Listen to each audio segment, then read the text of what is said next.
ಜ್ಞಾನಯೋಗಿ ಶ್ರೀ ಸಿದ್ದೇಶ್ವರ ಸ್ವಾಮೀಜಿಯವರ ಗುರುನಮನ ಮಹೋತ್ಸವ ಜನವರಿ 2ರಂದು ಬೇಲೂರು ಗ್ರಾಮದಲ್ಲಿ ನಡೆದಾಡುವ ದೇವರೆಂದೇ ಖ್ಯಾತರಾದ ಪರಮ ಪೂಜ್ಯ ಜ್ಞಾನಯೋಗಿ ಶ್ರೀ ಸಿದ್ದೇಶ್ವರ ಸ್ವಾಮೀಜಿಯವರ ಗುರುನಮನ ಮಹೋತ್ಸವವನ್ನು ಅತ್ಯಂತ ಭಕ್ತಿಭಾವ, ಶ್ರದ್ಧೆ ಹಾಗೂ ಸ್ಮರಣೀಯವಾಗಿ ಆಚರಿಸಲಾಯಿತು. ಈ ಕಾರ್ಯಕ್ರಮದಲ್ಲಿ ಸಮಸ್ತ ಗ್ರಾಮದ ಹಿರಿಯರು, ಯುವಕರು, ಕಿರಿಯರು ಸೇರಿದಂತೆ ಎಲ್ಲ ವರ್ಗದ ಗ್ರಾಮಸ್ಥರು ಭಾಗವಹಿಸಿ ಪರಮ ಪೂಜ್ಯರ ಭಾವಚಿತ್ರಕ್ಕೆ ಪೂಜೆ ಸಲ್ಲಿಸಿ ಗೌರವ ನಮನ ಅರ್ಪಿಸಿದರು.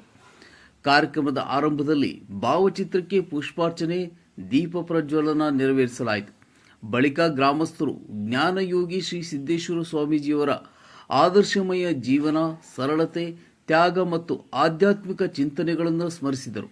ಸಮಾಜದಲ್ಲಿ ಮಾನವೀಯ ಮೌಲ್ಯಗಳನ್ನು ಬೆಳೆಸುವಲ್ಲಿ ಸ್ವಾಮೀಜಿಯವರ ಪಾತ್ರ ಅಪಾರವಾಗಿದ್ದು, ಅವರ ಉಪದೇಶಗಳು ಇಂದಿಗೂ ಜನಮಾನಸದಲ್ಲಿ ಜೀವಂತವಾಗಿವೆ ಎಂಬ ವಿಚಾರಗಳನ್ನು ವಕ್ತಾರರು ವಿವರಿಸಿದರು. ಪರಮಪೂಜ್ಯರ ಜ್ಞಾನದಾಸೋಹದ ಪ್ರತೀಕವಾಗಿ ಅನ್ನದಾಸೋಹವನ್ನು ಗ್ರಾಮಸ್ಥರು ಸಂಘಟಿತವಾಗಿ ಹಮ್ಮಿಕೊಂಡರು. ಜಾತಿ, ಮತ ಭೇದವಿಲ್ಲದೆ ಎಲ್ಲರೂ ಒಟ್ಟಾಗಿ ಅನ್ನ ಸ್ವೀಕರಿಸುವ ಮೂಲಕ ಸಮಾನತೆ, ಸಹಬಾಳ್ವೆ ಮತ್ತು ಸೇವಾ ಭಾವನೆಯ ಸಂದೇಶವನ್ನು ಸಾರಿದರು. ಅನ್ನದಾಸೋಹವು ಕೇವಲ ಆಹಾರ ವಿತರಣೆ ಮಾತ್ರವಲ್ಲದೆ ಸ್ವಾಮೀಜಿಯವರ ದಾಸೋಹ ಸಂಸ್ಕೃತಿಯ ಸ್ಮರಣೆಯಾಗಿ ಪರಿಣಮಿಸಿತು.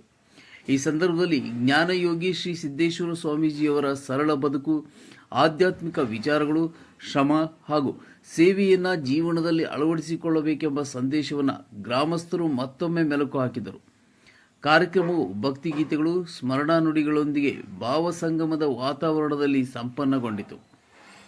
ಇನ್ನು ಒಟ್ಟಾರೆಯಾಗಿ ಗುರುನಮನ ಮಹೋತ್ಸವವು ಗ್ರಾಮದಲ್ಲಿ ಆಧ್ಯಾತ್ಮಿಕತೆ, ಏಕತೆ ಮತ್ತು ಮಾನವೀಯ ಮೌಲ್ಯಗಳನ್ನು ಪುನರುಜ್ಜೀವನಗೊಳಿಸಿದ ಅರ್ಥಪೂರ್ಣ ಕಾರ್ಯಕ್ರಮವಾಗಿ ಮೂಡಿಬಂದಿತು. ನಿಖರ ಹಾಗೂ ನೈಜ ಸುದ್ದಿಗಾಗಿ ನಮ್ಮ ನ್ಯೂಸ್ ಚಾನೆಲ್ ಸಬ್ಸ್ಕ್ರೈಬ್ ಮಾಡಿ, ಬೆಲ್ ಬಟನ್ ಒತ್ತಿ ಸದಾ ನಮ್ಮ ಜೊತೆಗಿರಿ.